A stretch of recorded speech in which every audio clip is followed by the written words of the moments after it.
You know, of all the seven wonders of the ancient world, only one is still standing. It's this absolute mountain of stone that's been sitting on the Giza Plateau for 4,500 years. It's a monument so massive, so incredibly precise, that even today it just continues to blow our minds. I mean, it's fascinated everyone, right? Historians, archaeologists, engineers, dreamers. And through all that time, all those centuries of people staring at it and studying it, one really simple but profound question has always been at the very heart of the mystery.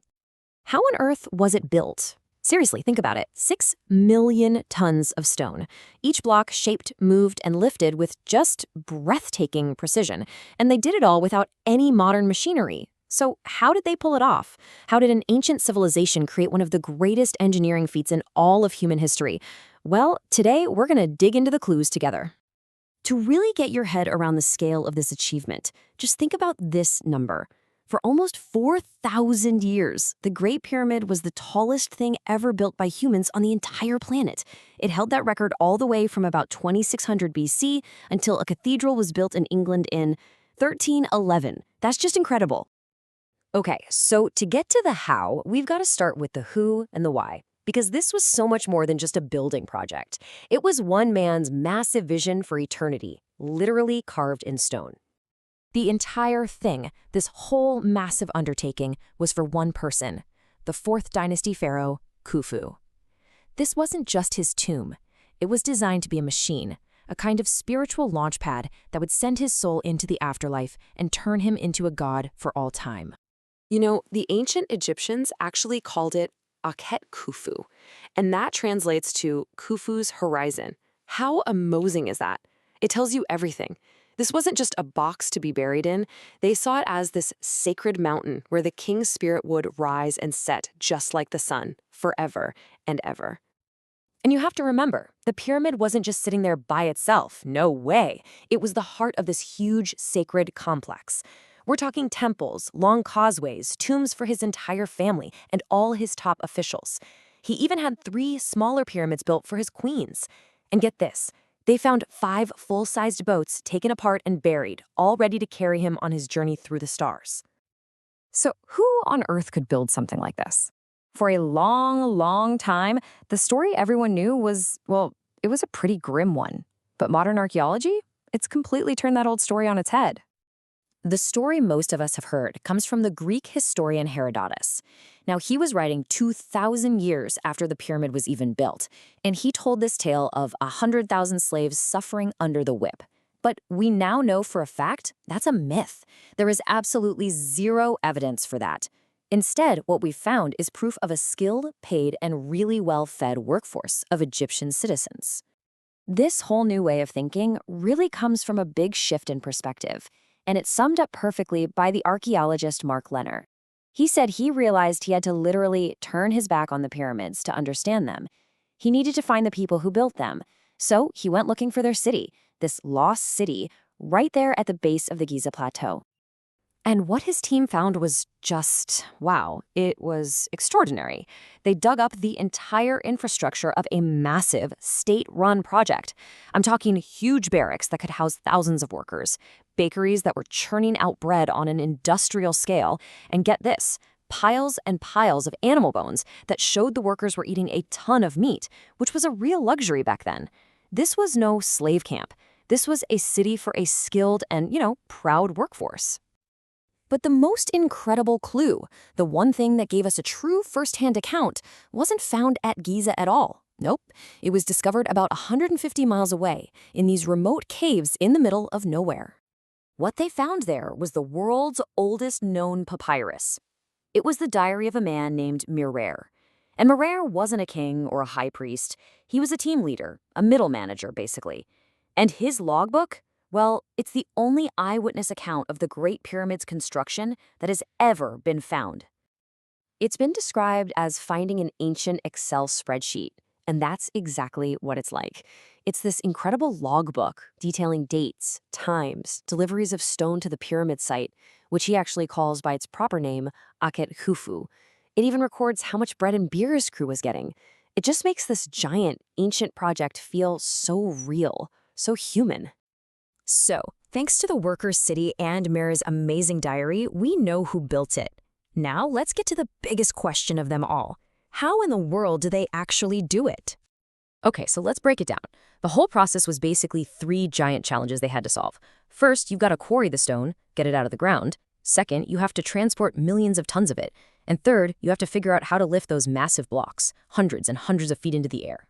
So for step 1, quarrying, they were dealing with 3 different kinds of stone, and each one was its own headache. Most of the pyramid, the core blocks, was limestone they quarried right there on the Giza Plateau. Easy enough, right?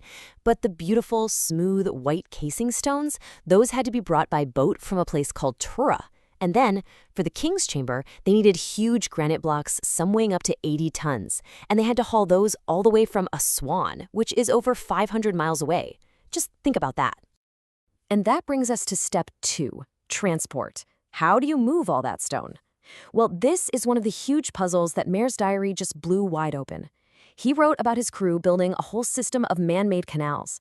They basically engineered a way to use the Nile's annual flood to bring the boats loaded with stone right up to the base of the pyramid. Absolutely ingenious. Okay, but once the blocks are there, you hit step 3. How do you lift them? For decades, everyone just pictured this one massive ramp going up the outside. The problem is, a ramp like that would have been an even bigger construction project than the pyramid itself. So the leading theory today is something way, way smarter. An internal ramp, one that actually spirals up inside the pyramid as it gets taller. And here's the cool part. There's actual evidence for this. If you look way up on the pyramid's northeast corner, you can see this weird-looking notch. And it's not just some random damage. The internal ramp theory says you'd need these open corners to be able to pivot the giant blocks. Well, guess what? That notch is in the exact spot one of those turning stations would need to be. But the incredible engineering isn't just on the outside. Let's go inside, because the interior of the Great Pyramid is a whole other world, and it's full of passages, chambers, and some really stubborn mysteries. So we know about 3 main chambers. There's an unfinished one way down in the bedrock, then you have what's called the Queen's Chamber, and then right in the heart of it all, the King's Chamber, with Khufu's big granite sarcophagus. But honestly, the biggest mysteries in there are these strange, narrow shafts that lead out from the chambers. And here's where it gets weird. The shafts coming out of the king's chamber actually go all the way to the outside, and we think they were aligned with stars to help the king's soul travel to the heavens.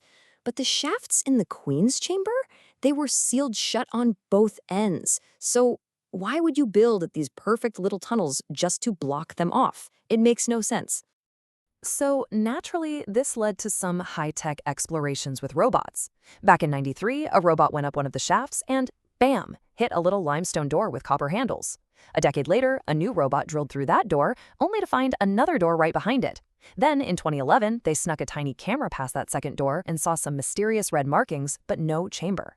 And the other shaft, the northern one, it's still completely unexplored behind its own door. But this story is far from over, because now in the 21st century, we have these incredible new ways to see inside the pyramid without touching a single stone, and they are revealing secrets that have been hidden for 4,500 years. The game-changing tech here is called muon tomography. The simplest way to think about it is like a giant X-ray for a pyramid. See, there are these tiny particles from space called muons raining down on us all the time. Scientists put these special detectors around the pyramid to track them. If tons of muons fly right through a certain spot, it means there's empty space there. If they get blocked, it's solid stone. It's basically a way to map out hidden rooms. So in 2015, this international project called Scan Pyramids started using this exact technology on Khufu's pyramid. And a couple of years later, they announced something that just, well, it changed everything we thought we knew about what's inside. They found not one, but 2 huge new things. First, a hidden corridor right behind the main entrance, which they just confirmed with a little camera in 2023. And second, something much, much bigger. A massive, undiscovered void, at least 30 meters long, located right above the Grand Gallery. 30 meters. Let that sink in. To give you some perspective, this big void, which is literally what they call it, is as long as the main body of a passenger airplane. And its purpose? A total mystery. Is it something structural, maybe to relieve weight? Is it another gallery like the one below it? Or Could it be some kind of hidden chamber that no one has ever seen? It's just amazing, isn't it? Every single time we think we're finally getting close to figuring the Great Pyramid out, it just reveals another layer of mystery. From Mir's diary to the little robots to this huge new void, it all just proves that this ancient wonder is nowhere near done telling us its secrets. And maybe that's the ultimate thing to take away from all of this. It brings to mind a famous quote that maybe we shouldn't just think about how the Egyptians built the pyramid, but about how the pyramid built Egypt. The act of doing this, of organizing a whole nation, gathering all those resources, and doing something everyone thought was impossible, that very process is what forged one of the greatest civilizations the world has ever seen.